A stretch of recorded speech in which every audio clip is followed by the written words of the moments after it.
Good morning, everyone. This is being done for remote participation as well. So for those of you here in Dublin, welcome. And for those of you who are joining us from wherever you may be, welcome to the first live DNA University session. Today we're going to be doing a wonderful panel session with some registrars here. Absolutely invite the audience to participate, ask questions. We're going to try and, as we do with the DNA University, provide some insight at a really commercial level for folks as to what's happening in the registrar world, and indeed for the TLD operators in the room, how you can work better with registrars. So quick introduction, my name is Tony Kirsch. I lead the TLD advisory business for Neustar, and because of those sins, I've been given the most ridiculous title in the world, which is the Dean of the DNA University, which sounds... it's embarrassing, isn't it? So we've got some great speakers today. I'm going to get those guys to come up now, if you don't mind, and we'll introduce you. But as I said, lots of questions today. The DNA, for those of you that are not across it, is really a fantastic group that started, roughly 1 or 2 years ago, to try and bring the commercial industry element, to the world. We've got a great board of people, some great supporters. So if you're not a member, please look us up, thedna.org, and get involved in it. Today's session, as I said, is about the DNA University. It's the education arm of that. We've done 2 previous webinars, and we'll continue to do more to provide education to the industry. And then you'll see that come through in a variety of things. There'll be obviously more webinars, and we're going to start to introduce more and more concepts of interviews, panel meetings, and so on, to try and build the education for the industry. So that's enough from me. As I said, we've got some great speakers here today, and we're going to ask them to introduce themselves, and we're going to talk very much today about what's happening in the real world from the registrar's perspective moving forward. So welcome. Very good. I'm Drake Harvey with web.com. I have responsibility for network solutions and register, as well as our web.com retail properties, and certainly happy to answer any questions I can answer today. Good morning, my name is Tommy Ho. I manage the CCTLD registry partnerships at GoDaddy. I've been with the company for about 2 years, and it's good to be here. Hey there, Nick from Name.com. I manage new TLDs at Name.com. Matt Serlin and Mark Monitor. I run client services and operations. I've been in the industry about 13 years. I'm also claiming 13 years. I'm Simon Cousins. I'm the founder and CEO of Allegravita. We're a leading China-based consultancy taking mostly new GTLDs into China. We have quite a substantial number of registries and TLDs in China. So as we don't have any Chinese registrars on the panel today, I'm representing the point of view of the many Chinese registrars that we work with on a daily basis in China. Fantastic. So as you can see, folks, and this is no accident, you've got the range of the registrar market here. Obviously, you've got sort of the Chinese experience of Simon, the detailed corporate experience of Matt, and then really 3 of the biggest registrars in the world that are out there, selling a lot of your products. So feel free, as I said, to ask questions, get involved in today's session. Drake, I'm going to start with you. Your experience, I wanted to sort of set today's framework almost in 20-minute chunks, bite-sized pieces. The first part being, what are you seeing today and the challenges? The second being, what you see as the options of what you would like to see in the future. And then the third part would just be a bit of really stargazing as to where the industry is heading. So in terms of today, from your experience, I'm not going to worry so much about onboarding TLDs. I think we're mostly through a lot of that. But in terms of web.com at the moment, tell us about your interactions with TLD owners and registry operators, and in particular, things that are working and not working for you. Yeah, sure, happy to. So a couple of things I think that are a little bit unique about web.com. For those that don't know, web not only operates network solutions and register, which primarily focus on retail registrations, but we also do a very large portfolio of business with small to mid-sized companies. Everything from hosting and DIY, which are fairly commodity products at this point, but also what we call our do-it-for-me products. These are suites where customers can come and we literally build their sites for them. So we have exposure to a lot of small businesses that really don't know what they want when they come. And with that, it gives us kind of a unique opportunity to help craft the message as to what they should do. One of the things that we're finding is very challenging about that is how do we incorporate new TLDs into that conversation. I think it kind of breaks down into a couple of different pieces, and I won't get too far into the onboarding discussion, but I think there's a couple of relevant pieces there. Certainly the last 18 months have been interesting, I think, for a lot of us. We went from effectively carrying 40-odd products, if you will, within our storefront to well over 300. That has forced us to mature a lot of our operational proficiencies. Not a bad thing, but at the end of the day, it's a lot of overhead for us to maintain.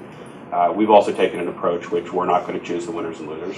We look at this as merchandise, and we like the market to kind of determine which TLDs are going to be attractive to the customers. So, our goal is to put the best product in front of the right customers and let that go from there.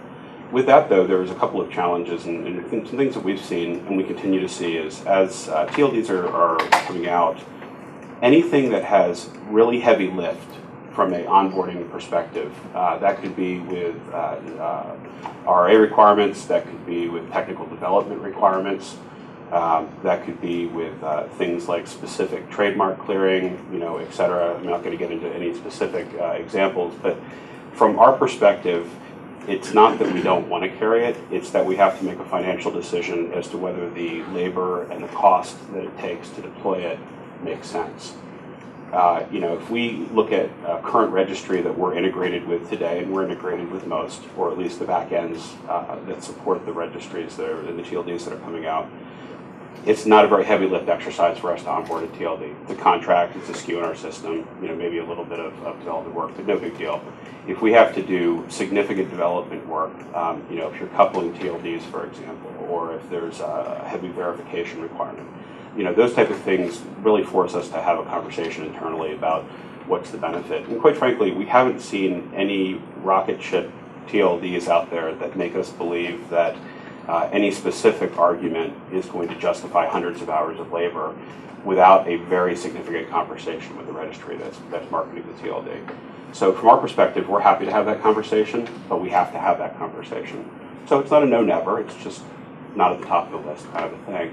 The other piece that we're finding a little bit challenging as we talk about our flagship products is that when we start talking about bundling, and one of the things that we do for our customers is bundling, they're not buying a domain name in a lot of cases, they're buying a website or they're buying a professional email package or something like that. The pricing structures become very challenging for us.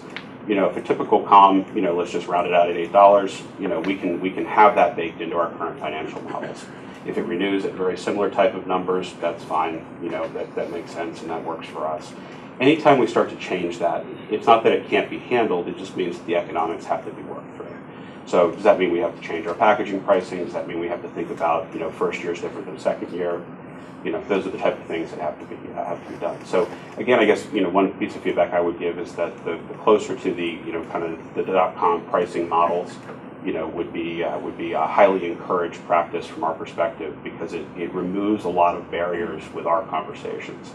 And I don't want to skip over the fact we're not discouraging people from being innovative. We think that there's room for disruption here. We think it's important that people look at this and say there's a better way to do it or there's a different way to do it, and we're absolutely happy to have that conversation. Just understand it's going to be a conversation. So. Thanks. Excellent insight. Tommy, from GoDaddy's perspective, lots of different TLDs now. As Drake said, pricing's one element, but how else are you seeing other TLDs differentiate themselves? Yeah, just to echo what Drake said, I think those are great insights. Just in terms of how TLDs are differentiating themselves, it's hard to say. I mean, there's certainly the specific requirements that we're seeing from closed TLDs that have a long sort of that are not, I guess you want to call them that are not synchronous, that don't have registration immediately. Those represent a challenge, I think, for us. Customers expect to purchase a domain and then get their website immediately, and not having that benefit, it just means that there's extra messaging to the customers that we have to provide. I think the other thing about this, now that we're 18, 24 months into the process, we're certainly looking at renewals and how that's going to shape up. Another aspect that comes up is what we like to call change management, and how registries have begun to introduce changes, just even if it's a slight change in their policy, in their pricing, and how we manage that. These are, across the 380, 400, 500 TLDs that we've onboarded, it really represents a challenge for us overall. The last thing I would probably say is that we're seeing a wide variance in promotional programs, in incentives, rebates, things like that registries are introducing, and that's really, while it's interesting, it's not always easy to implement all of those programs, especially with the retail a retail price component that's required by some of these registries. So if there's one thing that I would recommend to our registry partners, certainly we welcome the opportunity to participate in these programs, but the marketing aspect of it, the kind of the go-to-market aspect of it, if you could leave it to the registrars to kind of decide that aspect, that would be very helpful. Thanks. So, Nic, from your perspective at name.com, we're just talking here about an ever-expanding inventory of somewhat more inconsistent business models and indeed pricing and policy frameworks. What are the challenges that you've had to go through internally to sort of take the old world, which was reasonably consistent, into now what is a rainbow of options? That's definitely not a short answer. I think the registrar channel is catching up to this new world, right? I think you have a channel that's optimized to sell one TLD from a static set of TLDs, no bigger than 15 or 20 really, depending on the geo area. The new world is hundreds of TLDs, obviously. I think that as registrars develop, there's a couple of things that need to improve, and a couple of things that we're working to improve.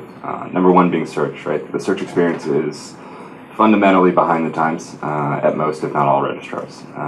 It's behind the times in a couple of different ways. The biggest one being, I think the suggestion engines are going to get a lot stronger. But even more than that, we need to encourage use in the flow, in the channel. And that's a little bit different than I think the straight upsell, right? If you go through some of our competitors outside the space, website builders or Squarespace or whoever, they're focusing on content first and then the domain second. And those are stickier registrations that really drive content usage. And then finally, I think that the biggest thing that we're seeing is when this program launched, I think a lot of people anticipated people switching from one TLD to a new TLD or one TLD to a CC-TLD or really changing their entire brand around a TLD. I don't think anyone who is a small business owner is really that keen to do that. I think the key that we need to push as an industry is that you don't need just one domain, right? We have to find ways to encourage usage for small businesses and large businesses across multiple TLDs, right? So there is room for people who are using multiple TLDs to really drive their business. And the more we get those examples out there, the more that we're going to grow this industry beyond just a single registry or single registrar, right? We have to explain to people that it's your personal identity, it's your social identity, it's your, it is so much more than a single TLD. I think that fundamentally is the biggest challenge that we're facing right now. How do you do that? How do you encourage consumers? Sorry, just a follow-up question, Nic. How do you encourage your consumers, your customers, your business customers to purchase more than one domain name for different aspects of their online identity? I mean, are you seeing some early successes with any strategies? Yeah, so definitely. So I think that the biggest thing is to make it really, really easy, right? So I think that stuff like DNS records and name servers have to be gone for most registrars, right? It's got to be one click to add a connection to your Facebook or your social or your Twitter, right? So I think right there's 3 different domain names. And they can even redirect back to a com, right? But the point is that you have to A, make it easy, and B, show use cases where it makes sense for people to actually be doing this. And the latter is definitely the hard part, right? I think that part is definitely still growing. Yeah. Great stuff. Matt, from a different perspective, I've got my own mic now. This is dangerous, right? Just interrupt all the time. Yeah. So, I mean, there'll be a lot of folks in here that are TLD operators, Matt, that be interested in your view from taking the thousands of customers that you deal with at the corporate side and offering now this new inventory. And what's their feedback? They've already got a portfolio. There's extensive names. Sometimes they feel like they don't necessarily need them all. And now we come in with new shiny toys. Tell us about how they're feeling. Well, this is where I become the least popular guy in the room, I suppose. No, I mean, just to pick up on what Nick was saying, you know, if you think it's tough and challenging for a small business to change their domain, think about a Fortune 500 company that's got advertising and billboards and letterhead and business cards. You know, I mean, my company, our parent corporation, has 55,000 employees. So just think about the cost of, you know, rebranding our business cards and printing that, right? So our customers are faced with not only, you know, all the new GTLDs, but we've got customers that applied for .brands as well, right? So you've got this interplay of, okay, what are we doing with our portfolio? You know, we have clients that have upwards of 50,000 domain names, right? I mean, at the end of the day, they have no business having that many domains, right? So for us, I mean, you know, we carry we try to carry every TLD that launches. So we're somewhere close to, you know, over 700, 750, something around that. Because we will have some client somewhere in the world that wants to register a dot something. So, you know, we don't really have the luxury of making decisions about what we're going to carry. But ultimately, you know, for us, we're the probably the least exciting registrar you guys will deal with, right? Like, I don't have to deal with marketing programs and promotions because we don't do that. Our clients don't want, you know, we take much more of an educational approach, right? So we tell our clients what's launching, what might be relevant to their business, but ultimately at the end of the day, it's up for them to decide, you know, does this make sense? And we've seen some brand holders, you know, not only register, but start to use some new GTLDs and sort of test the waters. But again, you've got this dynamic of, you know, they're making decisions about not only what to register, but then maybe what to use, but then how they're going to play their .brand in as well. So, you know, from a corporate standpoint, you just got all the factors that you guys are dealing with the consumer in the mid-market, you've got it kind of just amped up that much more. So just further on that, so if I'm a TLD operator in the audience, how can I best enable you? I mean, the communication side of what you've got to deal with is complex in the first place. So how do I best enable you, and what are the methodologies that you're using to get those communications out? Because I dare say you had a similar conversation a number of times in the last year. Like, there's a new something. You know, are they getting tired, or how do we freshen it up? Yeah, they're definitely getting tired. I mean, like I said, it's not really a question of us carrying your TLD. I mean, 99% of the time we will. But what I always tell TLD operators is, like, if you expect us to make your TLD relevant, that's not going to work. What you guys need to do, and what's going to get brand holders interested in actually A, registering, and then B, using your TLD, is making it relevant to them. You know, making it relevant out in the marketplace. So, you know, when you get one company starting to do something, our clients will start to notice, they'll start to get interested in it, so that's how you do it. But it's really up to the TLD operator and other folks, you know, I mean, people like more of the mid-market folks to try to make TLDs relevant so that big brand holders will start to pay more attention to them. So Simon, let's extrapolate this out now into China. You've got Chinese IDNs as top-level domains, as well as a range of new ASCII TLDs. Tell us about the Chinese registrars. How are they embracing this, and how are they dealing with this, you know, influx of new product? Sure, Tony. I think as every registry operator in the world understands, there is a new regulatory regime in China. In fact, it's a very old regime. It's everything old is new again. The regulatory regime really was set in place more than 10 years ago, but the government has just very recently decided to empower certain regulators to effect these changes.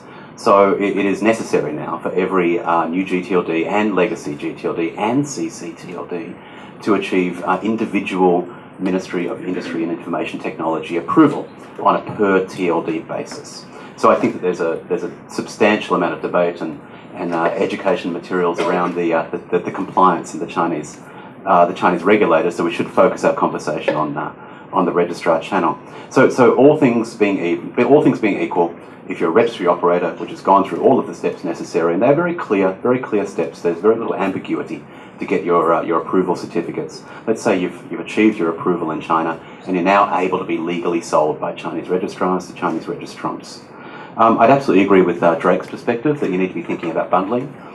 It's a fact that a majority of domains that are sold across China, and we're talking about just China's mainland, not Hong Kong, not Taiwan, not Chinatown in New York City. The majority of Chinese mainland registrations are made as a bundle. So that's not to say that there aren't very large and influential and very well run retail registrars in China. Two of the biggest are headquartered in Beijing, but the vast majority of domains that are sold as part of a bundle with hosting, web development, app development, and a handful of other services. the registrars, the typical registrars, aren't all that interested in investing in only domain name marketing programs because they're making a very small margin just on the domain name. There's a lot of downward pressure on pricing, but they make fantastic money on web development services and hosting services. So you just have to understand that bundling is the standard method for presenting a domain name to the Chinese registrant. You also need to remember that Chinese registrants aren't teenagers, aren't mums and pops, aren't aunties, aren't enthusiasts. My 15-year-old daughter has a Tumblr blog, as I'm sure pretty much every 15-year-old daughter has. And of course, she's gone and bought her own domain name, which is connected to her Tumblr blog. But in China, 15-year-old daughters don't have Tumblrs. They don't blog. They don't do that kind of activity. They aren't really enthusiasts. So a vast majority of domains that are sold in China are to businesses, not to enthusiasts. And businesses typically don't go to their registrar's website and use the spinning tool and buy the domain names and check out online. Rather, sales representatives in the registrars are on a daily basis reaching out via telephone, via email, via WeChat, via door-to-door sales and executing their sales that way. The final piece of advice, and then there's a number of key pieces of advice for registry operators looking at China. For those that aren't yet in China but are considering China, I would encourage you to secure your premium namespace as quickly as possible. You'll be amazed how well connected the Chinese domain name investment community is to worldwide trends. There's a pretty good level of English language comprehension. And vast numbers of domains are sold to Chinese registrants for investment purposes, for trading purposes, from Western registrars. So everyone here on the panel today, I'm sure would agree, has plenty of Chinese business coming out of the mainland. Now those domains aren't resolving to websites, but they're being held for speculation purposes. So for registries, you really do need to secure your Chinese language premium name list. Otherwise, you'll lose it at general availability prices rather than premium prices. It's very, it's a unique opportunity and a unique challenge. I mean, just the things that you're talking about here, the methods of distribution. I mean, for most people in the room, you know, door-to-door sales of domain names. I mean, it's just a different world. Tony, there are registrars in second and third tier cities of China that my colleagues and I visit on a monthly basis that have upwards of 40,000 resellers, networks of 40,000 resellers and 2,000 to 5,000 telesales executives sitting on 6 to 8 floors of a building. This is second, third tier city operations. Labour is relatively cheap, not in Beijing, not in Shanghai, but in the second, third tier cities, labour's pretty cheap. So it's not expensive to put people on a phone. Yeah, it's amazing. Not quite the same at web.com, mind you. Give us some insight about some co-marketing stuff, Drake. I mean, we've got folks coming to you with crazy ideas. You've got your own plans of what you want to do. Tell us what's working and what's not working for you. Yeah, I think there's a couple of challenges that we've got, and I think they boil down into two things. One, which was, okay, what was said before, is we really appreciate the fact that everybody brings a lot of interesting ideas to us, but a lot of times it's very difficult to manage and deploy, especially when it requires storefront builds and tech deployments. Unfortunately, we're not a nimble ship.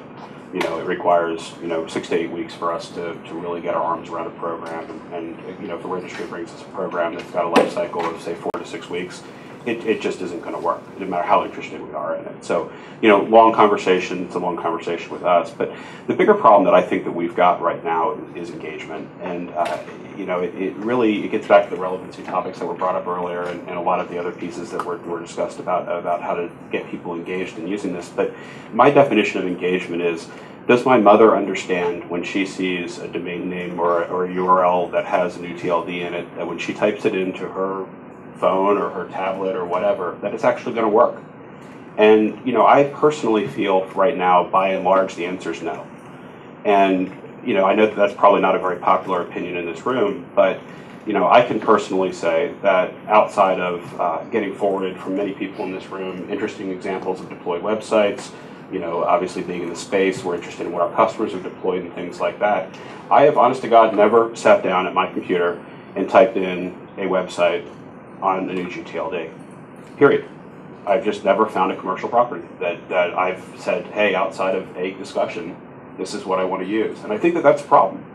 Until you see it on the side of a truck, until you see it on a large billboard, it's back to the relevancy discussion. I think that we're going to have a problem as an industry really getting people to understand that these things are real.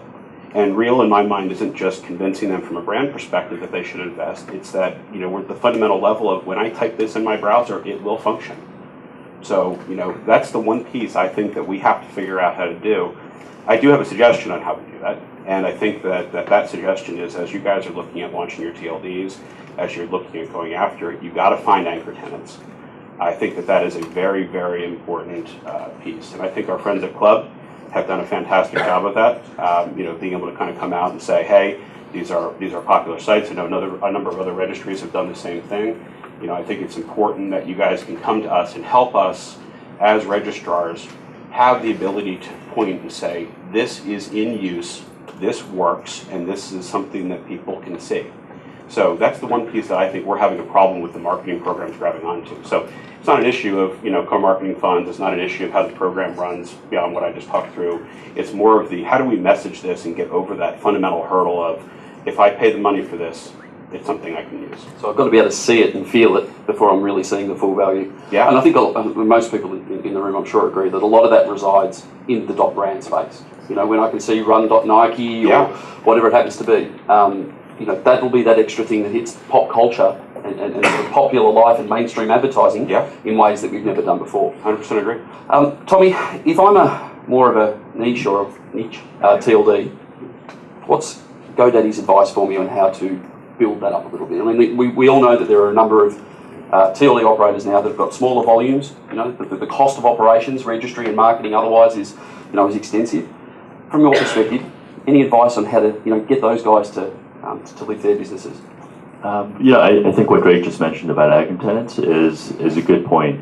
Certainly, the more that the registries can do to get that community involved, to get support from that niche community, it's going to help out a lot. I think what we've seen with some of the smaller registries and their sort of guerrilla style marketing campaigns, I think some of that has worked. Especially, I'm thinking of just recently .ski launched with their TLD, and they've done a lot of work in getting support from not just the hospitality industry, but also the national associations. So certainly that's going to help. I think when at the end of the day, when we think about niche TLDs, I think they're going to remain specialized. That's ultimately the value proposition, and to kind of leave that to leave that charter, it's in the long term it's going to hurt them. I think they have to remain specialized in order to kind of maintain that value proposition. Cool. Nic, so from your perspective, name.com, what's co-marketing for you? What's working? What's not? And I guess I'll add an extra element to that, which is how much runway do you want before you're executing? How early do I need to come to you with a program, engage with you, agree with it before you can execute? So on the time before launch, the longer the better. The more successful the more lead time you give us, the more successful your program is going to be. I don't think that there's a set amount of time. I think that the key to any promotional activity or marketing activity or whatever you want to call it is that if it's not tailored for your TLD, it's gonna fail. And if you're a portfolio holder of TLDs, you have more than one TLD, it's got to be different for your TLDs. I think that there's definitely a recognition that some of the TLDs are more niche.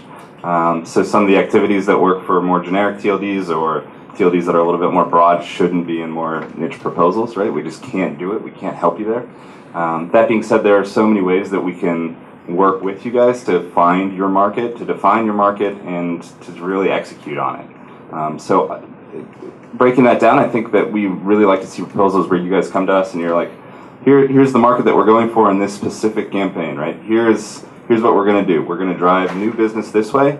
We need you guys to do this to your customers, and specifically these customers. I think the smarter you get with kind of breaking down exactly who you're going for and how you're going to do it is really going to lead to your ultimate success. If you continue, or if you really want to go super broad, expect that to be less effective, right? So the key is to define and find and ultimately convert your target market and use case. I'm going to come back to you in a sec, Matt. I'm going to ask that same question to Simon because we talked about a very different. Don't be upset. Because we're talking about Not too much co-marketing then, Matt. But you did admit there was no co-marketing. Look, I'm pretty sure that every non-Chinese registry operator that we've ever worked with would agree that in China it's impossible to get volume sales without co-marketing programs. So simply posting inventory or posting banner ads on retail websites doesn't convert to sales. The thing I'd say, and look, designing co-marketing programs for China, there are similarities with the West. You need to have relevant graphics and relevant concepts. A successful tactic that we have assisted many of our registry clients with over the years has been to tie specific promotions to Chinese traditional holidays and different elements throughout the Chinese year. Keep in mind that the Chinese year operates in a very different way than the Western year. There's no Christmas period, for example, but there are very significant vacation periods through the year. The overall requirement for a co-marketing program to work is that there's enough profit in the co-marketing program for the chain of resellers, which will lead from the registrar, from your registrar partner, to the eventual reseller. And that chain may go 6 generations, because China is a vast country with 1.5 billion people. And there are businesses. I actually don't know how many businesses there are in China, Tony, but there are vast entrepreneurial powers and trends in China. So there are startup businesses in every corner of China, and typically that first or second or third time startup, he or she has an existing relationship with someone who's been supplying her domain names for years. So, and that's a reseller of a reseller of a reseller of a reseller of a registrar, and everyone in that chain needs to have a little bit of profit on the way through. So when a Chinese when a Chinese registrar asks you to give you more financial contribution to the co-marketing program, it's not necessarily because they're greedy, it's because there are many mouths to feed. And I'm going to ask Matt the question, but please feel free if you're here today to ask a question. There's one from the chat room. Thank you. This is Sazan Shahin from ICANN Policy Development Support Department managing the remote participation today. We have 2 questions in the chat box that came from John McCormack from hosterstats.com. The first one is, with 1-year renewal rates falling to around 54% on some of the main GTLDs, have registry promotions and discounting become more important in driving new registration volume? What are the renewal rates on freebie registrations like, and do they influence a registrar to add that TLDs to his TLD list? Second one is, there seems to be some Chinese speculation in .com with numerics and 4M, 5L registrations. Is this a bubble or real growth? Someone want to take the first one? I think we're talking here about the spread of renewal rates. Drake, I might pass that to you. Sure, absolutely. I think I'll reframe that a little bit just to make sure that I think I'm addressing the point. From a registry perspective, do we as an operator, a registrar perspective, do we as an operator think that freemium registers or free registrations are good to drive long-term renewals? I think was the basis of the question. I think from our perspective, it's challenging. I think we certainly drive numbers based on free registrations. I mean, free anything tends to get volume. The problem with that, from our perspective, is twofold. One, we don't necessarily believe it drives engagement, and if you're not driving usage, we don't believe it's going to drive renewal. So from our perspective, while it may help in the short run with things like domains under management, it may help in the short run on the registry side with domains under management or domain registrations, we don't think it's creating a good long-term viable stream of customers using TLDs. I also kind of echo back to my previous point, it certainly doesn't drive usage.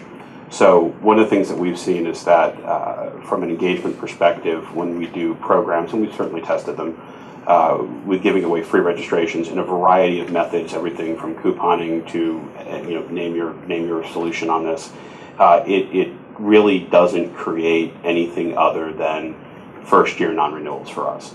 So it's just not a very exciting piece of the program. I think that if you start talking about that in the context, back to my original comment around bundling, if you start to talk about it in programs like that, I think that isn't so much a free registration. That is an economic incentive for us to drive marketing around a specific TLD within a bundle. That's not the same thing in my mind. So, makes sense. So Matt, back to you. The trends within the corporate side, right? In terms of what is driving your clients to register, and then as a second element to the question, if it's happening, what may or does drive them to use? Well, what drives them to register usually is fear, to be perfectly honest, right? I mean, it's a lot of CYA. So, you know, the thought that someone else registers, you know, their main brand name dot whatever TLD, you know, has implications. So, you know, am I going to put my job on the line by choosing not to register a $50 domain name? Probably not. You know, is that risk going to be less if it's, you know, a TLD that has no direct connection to my company and things like that? Sure. So that's probably what drives people to register. What drives them to use is going to be what their competitors are doing, quite frankly. So if I'm in the hospitality business and, you know, I see a competitor start using .city names, for example, you know, my VP of marketing is probably going to come tap me on the shoulder and ask me why we're not doing the same thing, right? So, you know, again, corporations, especially, you know, we're talking large multinational corporations, generally are slow to respond, right? I mean, you were talking about web.com being a, you know, big ship to steer. Well, you know, these guys have the same thing, and they've got to prioritize, and they've got limited resources and all that stuff. So it's really all about, you know, and some companies just naturally are more innovative and want to be more kind of future looking and be on the forefront of things. And then there's everyone else that kind of sits back and watches what those first movers are doing. And it's the same thing with the .brands, quite frankly. You know, I mean, a lot of the .brands that we manage are starting to do some things slowly, but, you know, a lot of them are also waiting to see what some of the larger, you know, technology and companies like that are doing as well. Thanks. I'm going to, before I go to throw to you, Rich, I just want to probe a little deeper on that, Matt. Yep. So could you give any context as to, for example, segments of either pricing or types of TLDs that resonate better, or, for example, around the city TLD space, you know, your .Berlins, .Londons. Yeah. Are there any things that are working better than, generally speaking, than others? I mean, I think most people understand that Nike will register Nike.sport defensively because they feel like that's what they need to do. I think that's kind of clear. But are there other trends, other segments that are starting to become more accepted by the corporate community? I don't know about accepted, but definitely the geographical and the city TLDs, we're definitely seeing a lot of interest there. And yeah, you know, just to reiterate, Tony, what you said, I mean, our guidance to our clients for the past 2 years is to register where there's a strong delta between your brands, your products, and the TLD, right? So if you're a sporting goods company, something like, you know, .sport, .apparel, things like that make sense. You know, hospitality to hospitality TLD. So definitely kind of looking at those verticalized TLDs where it's a connection to your company, but then also on the city TLDs if your company is headquartered in New York City or in Berlin or wherever the case is. So definitely where there's a, you know, people are looking to register where there's a strong connection, and what they'll do is if the pricing is really high, generally they're going to be less interested in defensive registrations because obviously the likelihood that, you know, speculators are going to go out is less. So, makes sense. Question from the Rich Merdinger. Hi, Rich Merdinger with GoDaddy. Question in general for the panel. We have all these new products that we've added to our catalogs, excuse me. They don't all behave the same. We now have longer extensions. We have IDNs at the SLD as well as the TLD. What are you doing within your individual verticals to help make sure the products that you're bringing to market are actually going to function properly? Sorry, Rich, function properly, like? So that when you go to a browser and enter in a new extension, it actually works, or you go to a bakery to sign up for their promotional program using your new email address, that they accept it. Universal accept, yeah, the universal accept, yeah. So I think, you know, universal acceptance is something that all of us should be interested in, you know, myself, our clients, and there's any number of efforts underway. We're really just trying to get people to get involved and engaged in those efforts, both here at ICANN and outside of ICANN. You know, certainly with our clients, I mean, a lot of them are large technology companies that, you know, run a lot of the backbone services. So if they're showing up and participating in ICANN and are aware that that stuff is an issue, I think that helps them when they go back to their companies, make sure that people understand that this is an issue that, that they need to account for and work on as they develop new products and, make sure that new TLDs are accounted for when they do that.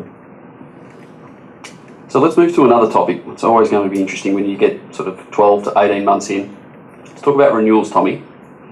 What sort of the spread are you seeing in terms of renewal rates? And are there any trends, again, particular types of verticals, particular pricing models, things that are renewing with greater levels of, of percentage of success? Certainly the big TLDs, that we saw launch, the geos, for example. We're seeing better renewal rates from those. I think with renewal rates, it's a challenge because being able to pick up on those domains that are most unlikely to renew and targeting those, whether it's by looking at the shopper and looking at how many domains they have in their portfolio, for example. They're splitting out the customer segments and doing some analysis on that. It's a real challenge kind of figuring out which domains have or which shoppers have the most propensity to renew versus those that don't, so that we can target that latter kind of customer segment to do more with them, whether it's working with the registry or or something like that to really promote them, do some extra messaging, for example. I think in general it's difficult. I don't know the exact figures around which which TLDs are renewing better than others, but certainly when we look at the spread, looking at the customer segments provides the most insight. And Nic, same sort of question. Trends from your perspective, and I guess what are you doing to drive renewals, and what are you also hoping that your registries are doing to help you to drive those renewals? So I think to push back a little bit, I think price is definitely a factor that affects renewals. Like that's no surprise. But it's really how we drove the units that's going to affect renewals a lot more. So it's going to be what kind of campaign was driving the initial registration, right? Is that a campaign that was targeted at someone who already uses and understands domains? Is that targeted at investors? Is that targeted at first-time customers, right? And I think those renewal rates are those kind of factors play into renewal rates way more than I think we really understand and really can get a good grasp of, especially at a registrar level, right? So I think the other kind of component on this one that's a little bit hard for a lot of registrars, right, when you're talking about driving renewal rates, is that frankly a lot of TLDs don't have that many units at a single registrar.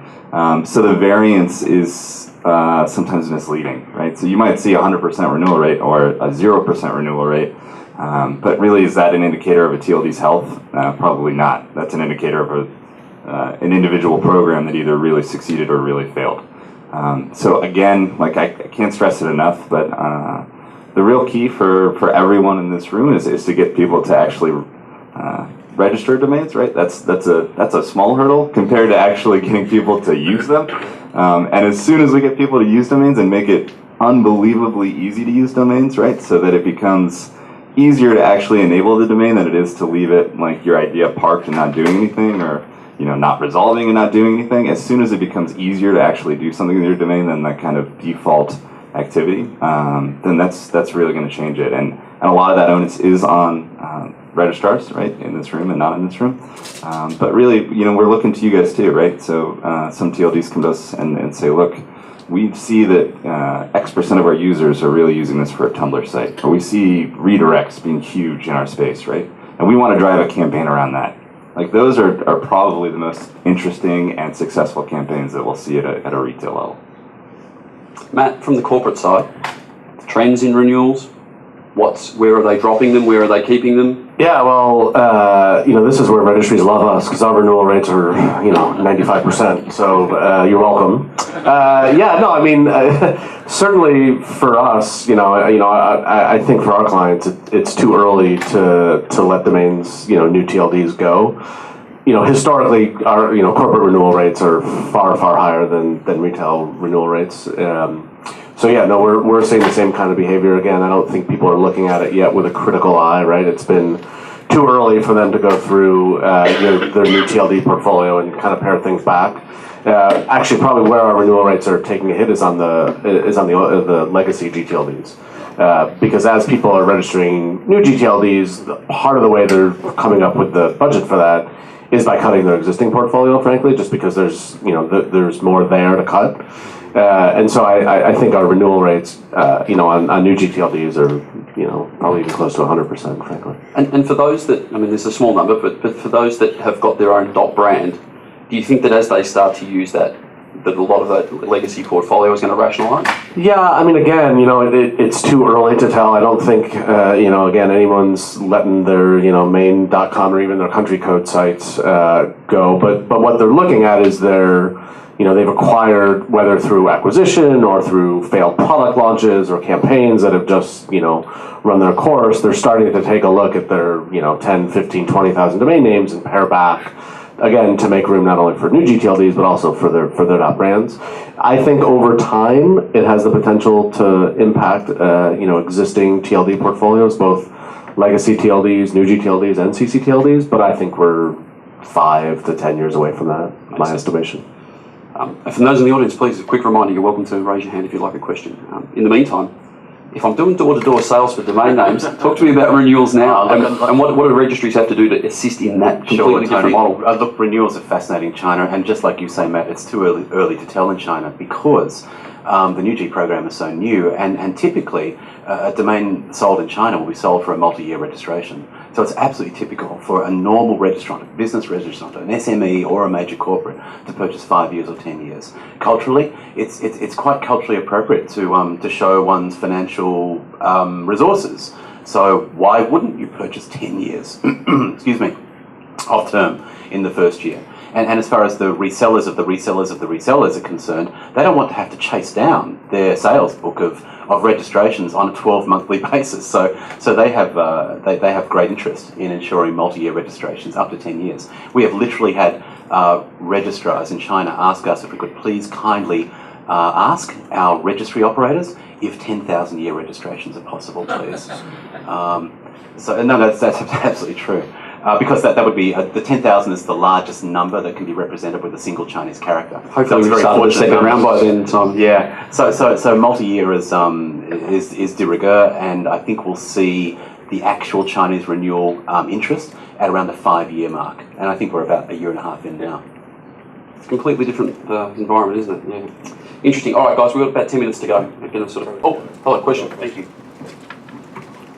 Ozan China ICANN staff. This time we have a comment in the chat box that came again from John McCormack, hosterstats.com. The comment is, it is possible to predict which domain names will be renewed, but it requires continual TLD monitoring and web usage analysis, among other things.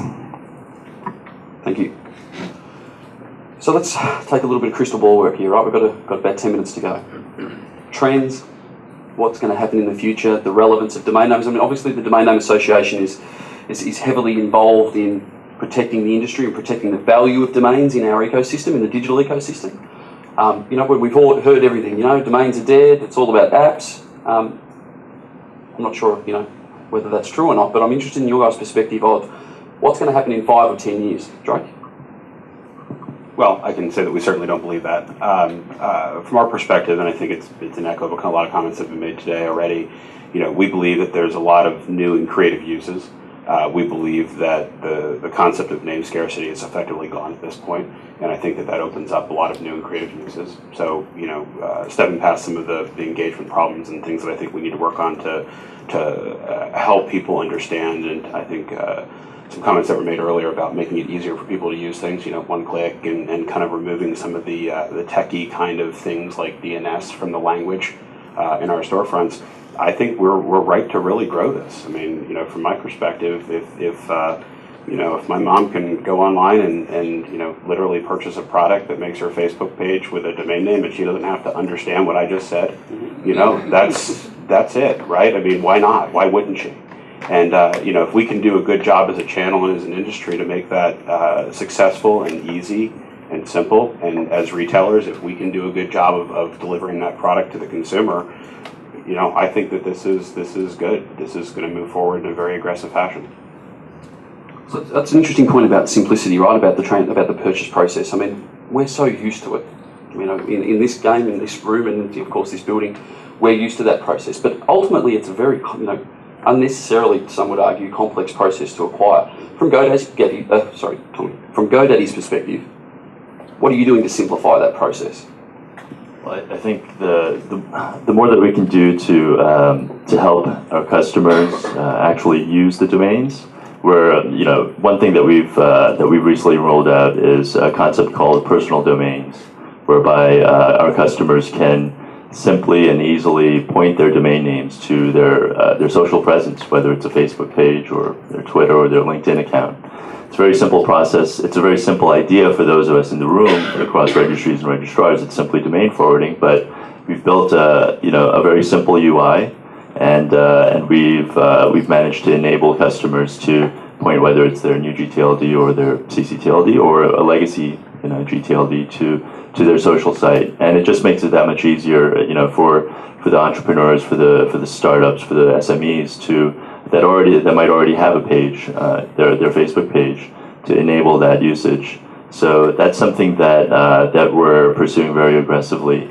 I think what was mentioned before about universal acceptance over the next few years, I think if we can get with the help of cross registries and registrars and ICANN as well, push that agenda forward.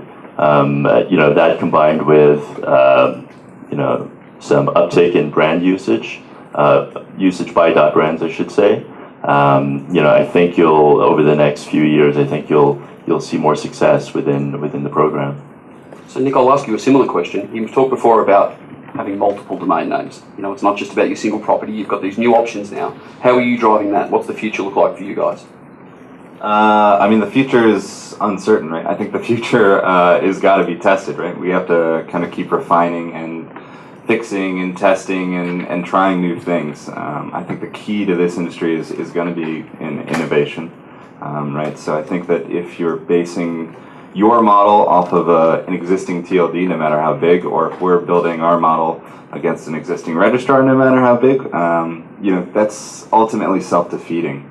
The conversation isn't new TLDs versus COM or one registrar versus another. The conversation is really us versus, I don't want to say the rest of the world, but more or less that's what it is, right? It's against that conception that you don't really need a domain name.